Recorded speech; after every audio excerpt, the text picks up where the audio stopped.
Now we're in day 34 of the government shutdown, and there doesn't appear to be any end in sight. Now, what is going on? Well, there has been some talk about a bipartisan measure floated in the House of Representatives. Even though they're not there, some of the members are negotiating behind the scenes, and this would include extending the Affordable Care Act subsidies about 2 years.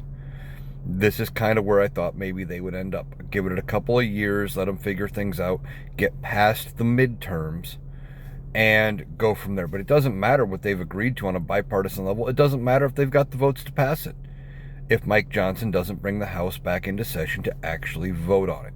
Now, beyond that, the Senate is saying they're looking at maybe potentially either amending the House CR, or that they are looking at passing something else and sending that over to the House, because that deadline of the 21st is looming, and that's only about 18 days away, and that wouldn't be enough time for them to pass anything. Now, so far the Senate hasn't budged on what they want. Senate Democrats are saying, hey, we need to restore the Affordable Care Act subsidies longer than the end of this year. We need to restore the Medicaid cuts. That's just too much. We need to do something.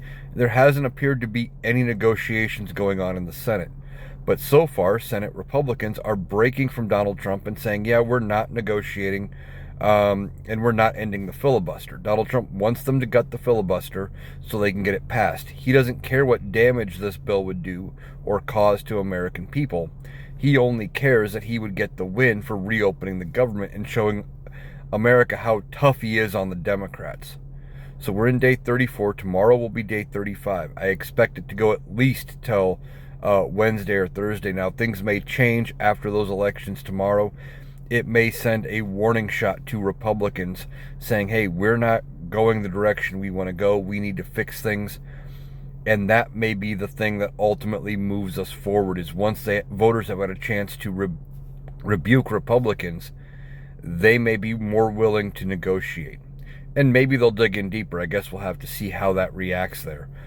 But day 34, still no movement. Senate's back in session. House still out, been out for 6 weeks. Doesn't look like there's an end in sight.